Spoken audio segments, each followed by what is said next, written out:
Hi there, and welcome to the City of Burlington's website, our active programming. My name is Sara Parker, and I am a recreation programmer with the adult recreation team. At the Burlington Senior Center, we have a bistro, and our number one seller, I would have to say, is the scone. Okay, really easy and forgiving recipe.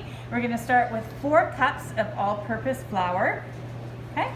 And then we're going to add about 2 cups of sugar, give or take. It's really to preference. We're heading in for a special breakfast morning with scones, so I'm adding a little extra sweet to it. So there's a full 2 cups here, but anywhere from a cup to 2 cups is great.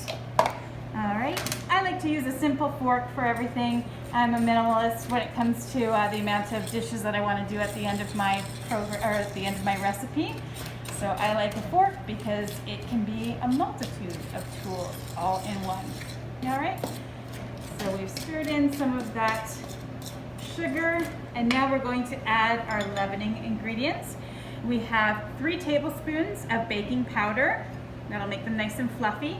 1 teaspoon of baking soda, and a little bit of salt just to balance it out. Okay. I also love at this time of year to warm it up a little bit, so I'm going to add some fresh ground cinnamon, and I have about 4 teaspoons there. I like a little kick. Okay. Whisk all of that in.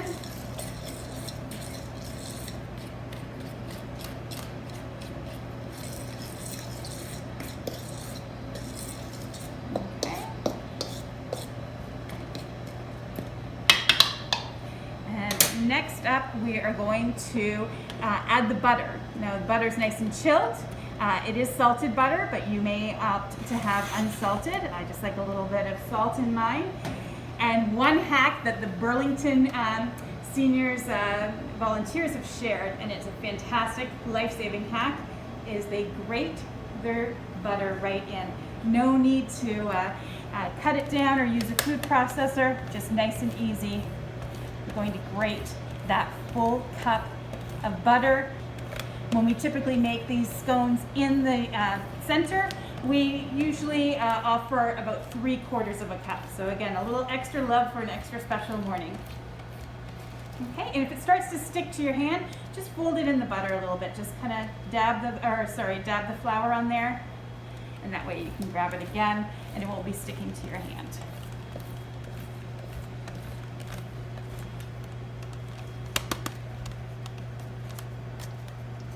Easy that is. Much easier than a traditional pastry cutter or using the 2 butter knives, which is what my grandmother always did. It's probably why her arms were the best for hugging. She had all that extra strength, all that extra muscle from cutting in the butter to her delicious treats for us. All right, got it in there. I like to just use my hands. Of course, they're clean. I'm only sharing this with my immediate household right now, so we're all good. And you'll see that how quickly we got to that infamous little, the pea texture that we're looking for. The little butter looking like little peas. That would have taken so much more energy had we not used that great hack from our volunteer team, grating in that butter. Now I'm adding in the fun stuff. Just took a look at our pantry and saw that we had one of my favorites, just dried cranberries or craisins, and there's about a cup there. Some white chocolate, and we'll add some toasted walnuts. There's about a cup to a cup and a half. I've just eyeballed it. I'm having fun. It's a relaxing morning. I don't want to have to worry too much about measuring and getting caught up in the little details. Let's just have fun and make a delicious scone for everyone. All right, so everything's mixed together. We've made a little well here in the middle, and that's going to accept our buttermilk. Buttermilk is another secret from the volunteer team. It just gives a little extra zip, a little bit more weight, and it creates an additional amount of leavening, so it really makes them nice and fluffy. There's 2 to 3 cups here. You're gonna eyeball it. You want the consistency, just the least amount of mixing. You want the scones to come together. So let's just pour in about a cup so far. Start pulling it from the sides.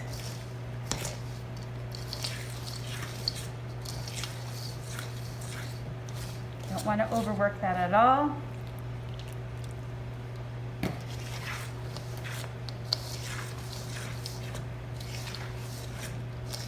I'm just scraping off the sides, pulling everything in.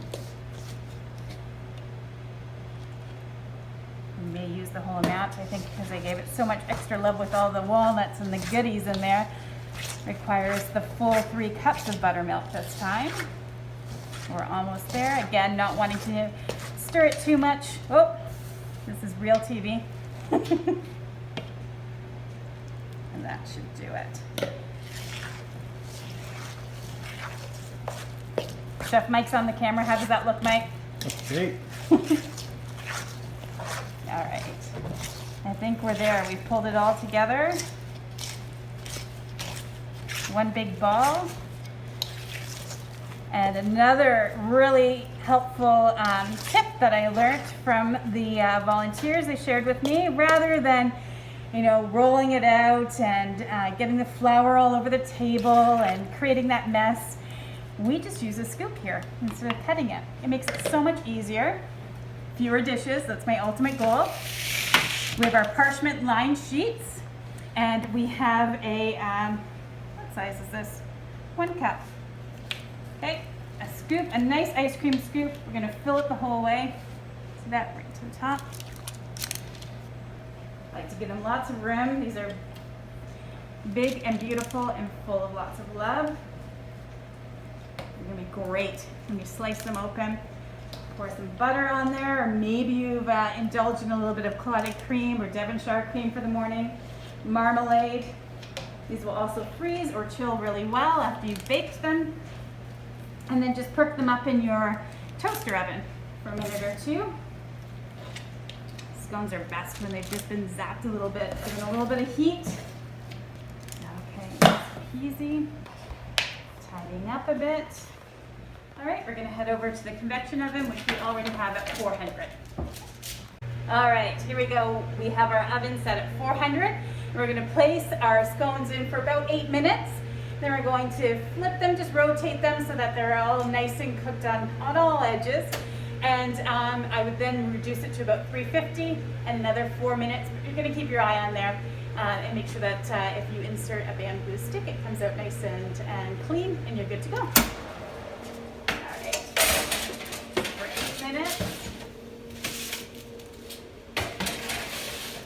We'll come back and rotate in 8 minutes. All right, so they've been in here for about 8 minutes, and the scones are ready to rotate, and we're going to lower the temperature down to 350 for that last little bit. All right, smells really amazing in here. I wish you were here with us. We're just gonna flip it, place them up top, just balance it out. Just in case there's any hot spots in here, we want it to be even for everyone. Okay, so we've rotated, lowered to 350, and we're gonna check back in about 4 minutes. It's been about 4 or 5 minutes. The kitchen smells fantastic, and you can see that they're nice and golden brown. All right, maybe a little bit overdone here, but that's okay because we're going to add some goodness to them. All right, we've come out nice and clean.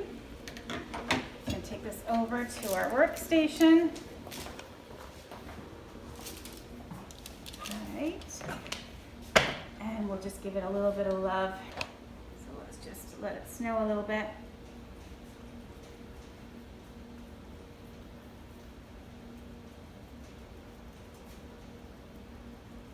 All right, we'll let those cool. Hit them up with a little bit of extra sweetness, maybe even add some cinnamon, and we'll be ready to enjoy.